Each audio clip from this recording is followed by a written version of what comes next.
This Week in Richmond is made possible in part by the Virginia Education Association. An investment in teachers today will pay dividends tomorrow. Dignity Memorial. The Dignity Network provides professional and compassionate funeral, memorial, cremation, and cemetery services throughout the Commonwealth of Virginia.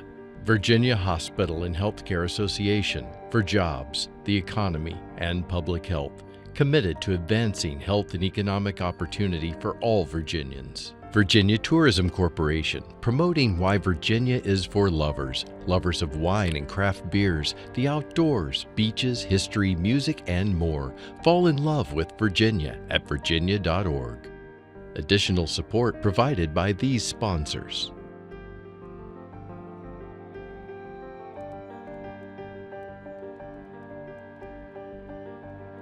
And by the members of Virginia's public television stations. Thank you.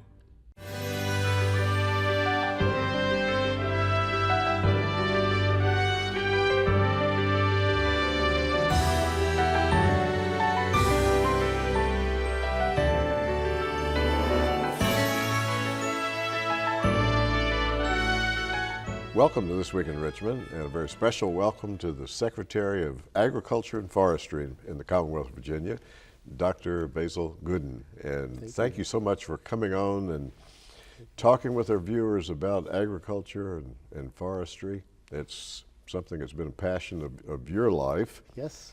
From your days in Buckingham County, your yes, years sir. there. Yes, and so we're really interested in having you give us some update on what's happening in agriculture here in the Commonwealth. Well, thank you so much, and thank you so much for having me here and talking about agriculture and forestry here as we approach the holiday season. Yes. Yes, as you indicated, I was born and raised in Buckingham County, Virginia. Grew up on a farm there.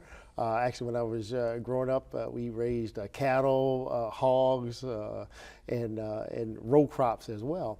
A lot of exciting things going on in agriculture, certainly around the holiday season with the Christmas trees that we actually produce here in the Commonwealth of Virginia, out in Southwest Virginia and Southside Virginia, Grayson County, Floyd County, great producers of Christmas trees. And so certainly want to encourage everyone to buy a real Christmas tree this year. Right.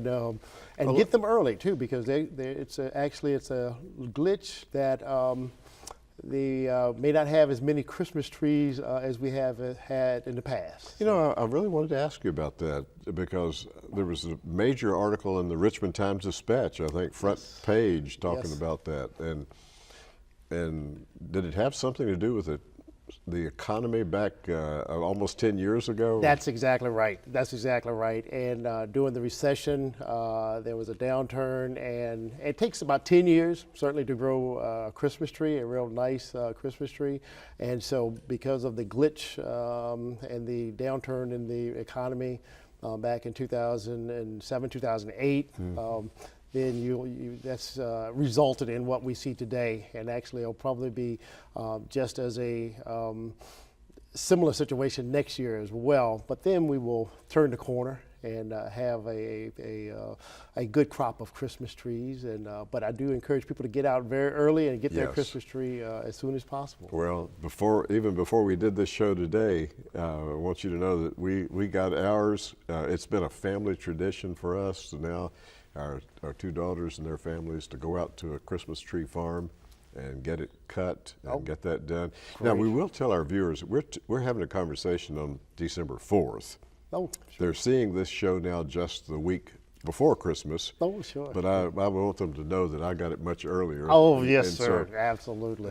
Great. And I think that it's a real experience to do that, as well as just having a fresh tree. Sure, absolutely. And there's so many things going on in agriculture. One thing that I'd like to update you on is that there was a report that was released talking about the economic impact of agriculture. Back in July. The governor released that report and showing that agriculture and forestry, $91 billion economic impact on the economy in Virginia annually. And that is a tremendous. Agriculture is about $70 billion of that, certainly the largest private industry here in the Commonwealth of Virginia. And forestry is the third largest, $21 billion economic impact. So that's a tremendous impact that agriculture and forestry is having. And the thing that I really appreciate too, it's making an impact in our rural areas of the Commonwealth of Virginia. As you know, certainly the loss of jobs, loss of manufacturing jobs, loss of coal jobs as well. So certainly we have agriculture that's actually picking up some of that slack in these rural areas in the Commonwealth of Virginia. Oh, I think that's extremely important. Those of us who live in a metropolitan area like Richmond can see where there's the suburbs keep moving out. Yes. And farmland sometimes gets sold or and for development. And, yes. And probably if we had a snapshot of this year compared to even 50 years ago, there's a lot less land that's being farmed. That's exactly right. Exactly right. Actually, based on the agriculture census, there are fewer farms, but actually the farms are getting larger here in the Commonwealth of Virginia. It's a economic move that in agriculture today, you either have to really grow and go large, or you have to find niche markets where you can actually have a crop or commodity that will address what people in either metropolitan areas or around the world, things that they're looking for. So in agriculture, you're either getting a larger farm, doing more harvesting, or you're getting smaller and more entrepreneurial. That's what I really appreciate about agriculture in the Commonwealth of Virginia, learning about the entrepreneur spirit here in the Commonwealth of Virginia, the diversity in our commodities, diversity among our farmers, and the innovation. And that's something I'd like to talk a little bit about as we talk about some of the creativity and innovation that I see in agriculture, in addition to the mainline agriculture commodities that we produce here in the Commonwealth. So on the niche part, I guess the folks that we see at the farmers markets, yes, sir, in cities and in towns around the Commonwealth are probably some of the people that have found a niche of something they know that we're interested in. And gosh, some of those farmers markets continue almost year round. Oh, yes, sir. Yes, sir. Absolutely. There have been a plethora of farmers markets, and actually they're really booming.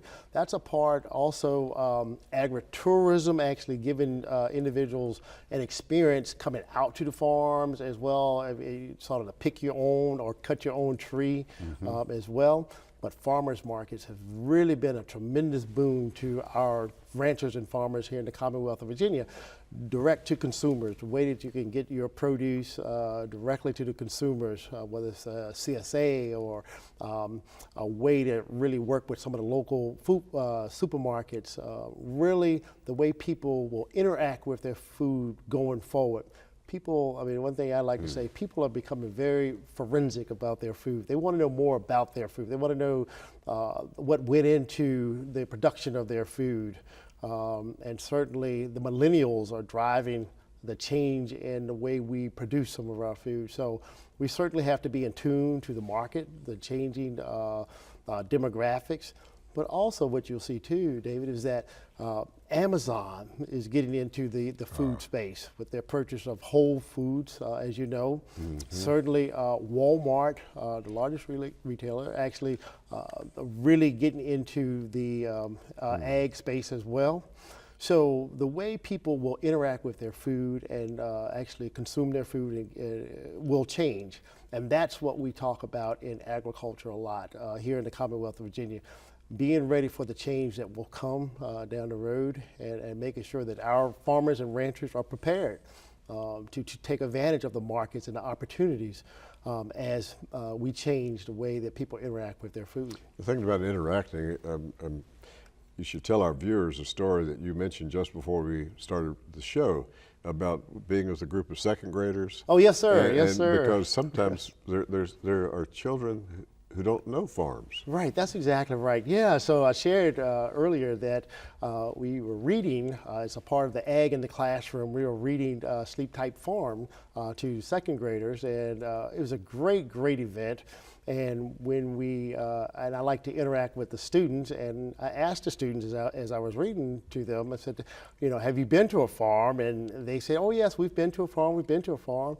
And I asked the question, I said, what type of animals did you see on the farm? And they said, well, we saw a zebra, we saw a giraffe, and things of that nature. Yes. And then we realized, well, no, that's not quite a farm, that's a zoo. And so there's a lot of education that we need to do for people who are not familiar with where their food comes from. And as you know, fewer and fewer people are actually living on farms.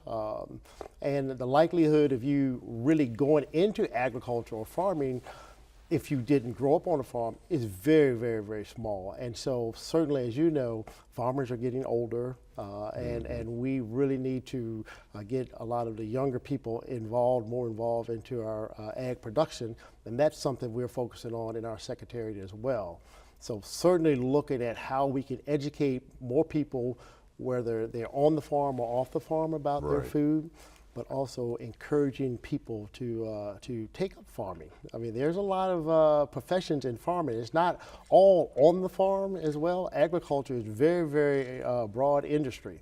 You have distribution, you have marketing. I mean, you have a lot of that goes into agriculture beyond just growing the crops or raising the livestock. So there are a lot of opportunities in agriculture, and that's what we like to share with the young people. A lot of people like to be independent entrepreneurs. That's the best place to do that, in agriculture. Right. I mean, you have to know a little bit about everything. I mean, you have to know a little bit about chemistry. You have to know about money management. You have to know about running a business. And so that's what we like to share with the young people. You can direct your own path and be an entrepreneur in agriculture, and we'd like to give you that opportunity.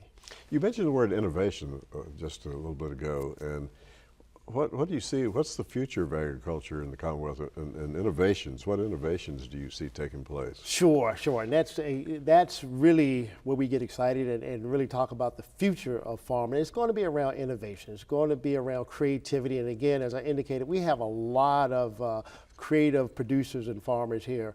But when I talk about innovation, I talk about not only the technology around agriculture, and certainly precision agriculture has been around for a while. Again, that is really helping increase the efficiency and the yield per acre here in the Commonwealth of Virginia.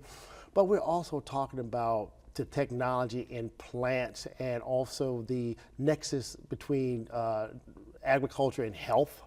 There's a lot of overlap between plant health and human health.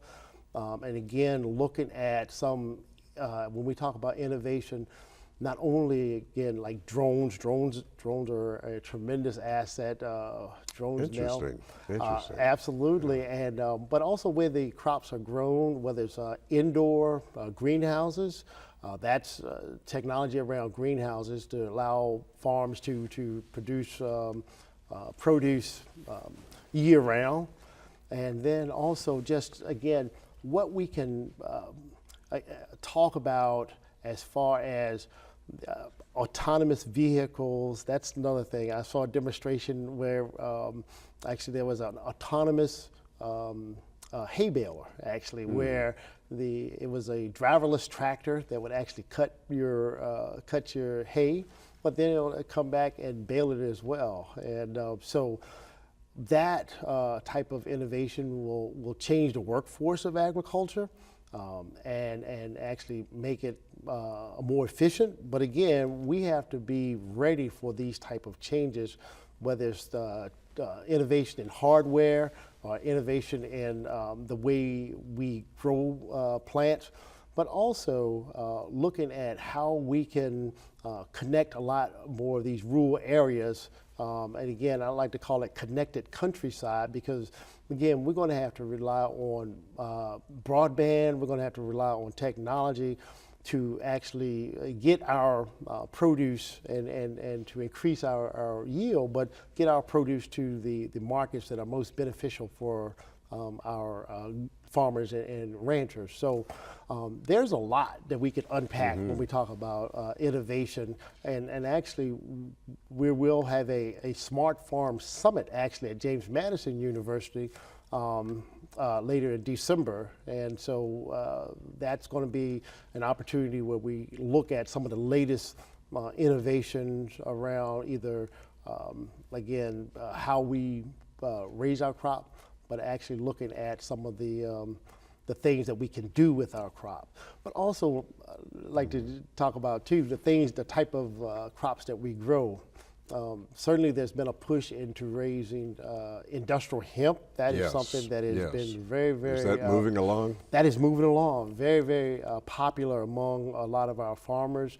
And so we're working with VDAX to make it even easier for farmers and ranchers to grow industrial hemp in the next coming year or so. So just looking at, again, growing crops that we traditionally have not grown here in the Commonwealth of Virginia, whether it's, ginger or ginseng or, just different type of crops that may yield a larger input income for a lot of our farmers as well. Does some of that then relate also to the impact of international trade in farming? So they're not just raising for domestic use or even for within the Commonwealth. It's products that really are sold internationally. Absolutely, yes sir, yes sir. And that's where our largest market, I mean again, 90% of our consumers are outside of the United States. 90%. And so we really have to go to where those markets are. Certainly with this, the governor, and also the incoming administration has really wanted to focus on international trade as well. So certainly our largest commodity that we export, certainly soybeans here in the Commonwealth of Virginia, primarily to the Asian markets. China consumes about $694 million annually in soybeans that we send there. So certainly looking at how other cultures around the world focus on some of these foods, again, whether it's ginger, ginseng, and how that plays into their health and their culture. And so certainly that's a market that we really try to focus on for our producers. We were in Cuba earlier this fall, and that's another market that we're looking at some various commodities to get there as well. Certainly we send poultry to Cuba and then also soybeans as well, but they're interested in other commodities. And so looking at how we can connect our farmers to these markets around the world. And I mean, that's the future of agriculture. You mentioned being in Cuba. It reminds me, and perhaps also our viewers, that when the governor and others go with him on international trade missions, it's not simply trying to get some corporation to come back here. That it often has to do with our trading with them, and significant part of what we have to trade is agriculture and forestry products. Absolutely. And in Cuba, we're only allowed to trade either agriculture related or medical related services. Oh, so it's limited there. So it's limited, certainly with Cuba. So we really try to take full advantage of the agricultural piece. Again, we feel that it's a great market for us, so close to the United States.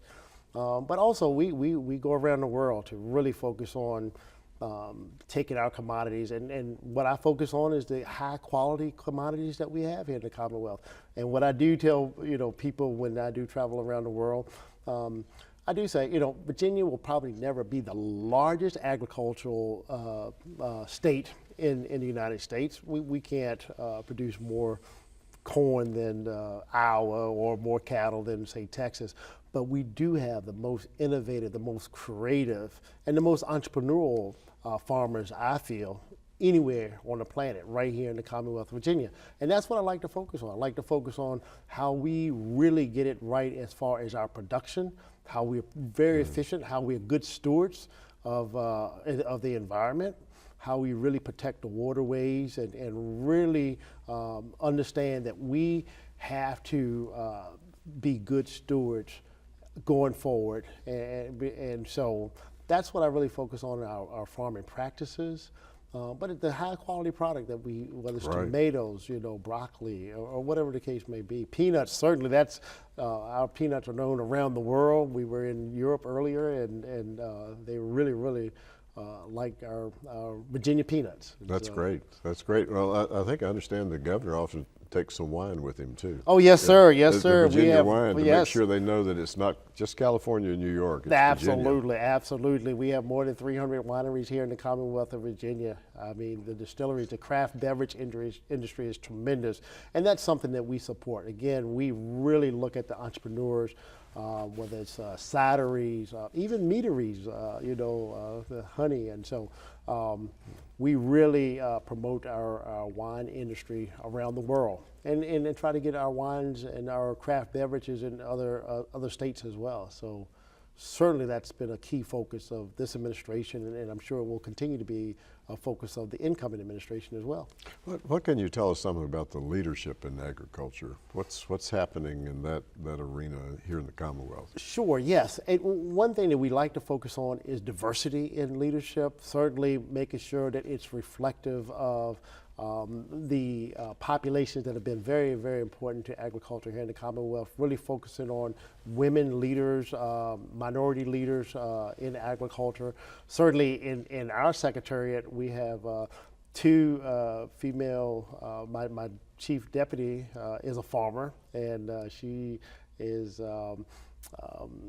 I guess a beef cattle farmer and raises grapes as well. My assistant secretary is also female, and she and her family have a farm out in Amelia County. She grew up in Loudoun County on a dairy farm. I think it's vitally important when we talk about leadership to make sure that we include all voices, recognizing that minorities and women have been vitally important to agriculture since the inception of Virginia and the country. And so want to make sure that we have all voices at the table. Certainly we work with the Virginia Hispanic Chamber of Commerce when we talk about agricultural opportunities, the Asian Chamber of Commerce, because again, we want to make sure that we're very inclusive and make sure that being that agriculture is such a large economic driver, that everyone has a say, a voice at the table. And so certainly we feel that leadership is vitally important. And also when we talk about leadership, we talk about developing the young leaders, working with 4-H or working with FFA in the school systems to really cultivate the younger leaders as well. Because again, any industry is only as strong as its leaders, and so we feel that we have an obligation to cultivate the younger people. And what I'd like to tell the young people is that, I'm just keeping this seat warm as a secretariat for these young people to come behind to take our industry to another level. So leadership is vitally important, and I really do appreciate that question. Well, I would think too, when you mentioned the young people, that in the career and technical education area, that hopefully it's not just in the rural parts of the Commonwealth that they're learning about agriculture and the opportunities there. Right. I think when we had a conversation some time ago, I mentioned that Appomattox High School, my early years, FFA. Right. The jacket has shrunk over the years, but we moved to Warwick High School. Oh, yes, yes. No FFA there. So I imagine FFA may still be somewhat limited to rural areas, but hopefully in the career and technical ed part, they're learning about the opportunities in farming. Sure, that's a great question, great observation. We are working with agriculture, whether it's urban agriculture, whether it's rooftop farming, greenhouse farming. Interesting. So we are really trying to cultivate leaders in agriculture from the inner city to the far rural areas. And certainly the schools may not have a FFA chapter in some of these, but and we also work with 4-H, and sometimes 4-H will certainly be in some schools that FFA will not be in. So you're absolutely right. We're trying to work with all types of communities, metropolitan, urban, rural, to really cultivate and let people know more about agriculture and again, those opportunities there and the opportunities for leadership in agriculture. So vitally important, and I love getting out, working with the younger people. One thing that we try to focus on, we have this little program, we had to really flush it out, but we have a secretary for a day where we have young people come and sort of follow us and shadow and learn more about what we do as the Secretary of Agriculture and help us make decisions. So I'm getting the signal that our time's up, but thank you so much for being on This Week in Richmond, and we hope more people shadow you and get more involved in agriculture and forestry. Well, thank you. Thank you for this opportunity. Really appreciate it. Thank you.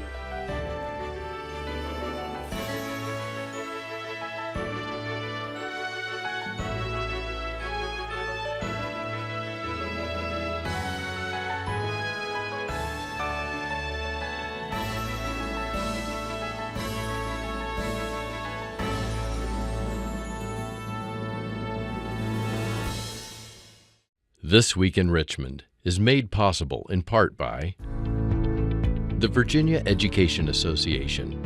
An investment in teachers today will pay dividends tomorrow. Dignity Memorial. The Dignity Network provides professional and compassionate funeral, memorial, cremation, and cemetery services throughout the Commonwealth of Virginia. Virginia Hospital and Healthcare Association for jobs, the economy, and public health. Virginia Tourism Corporation, promoting why Virginia is for lovers, lovers of wine and craft beers, the outdoors, beaches, history, music, and more. Fall in love with Virginia at virginia.org. Additional support provided by these sponsors.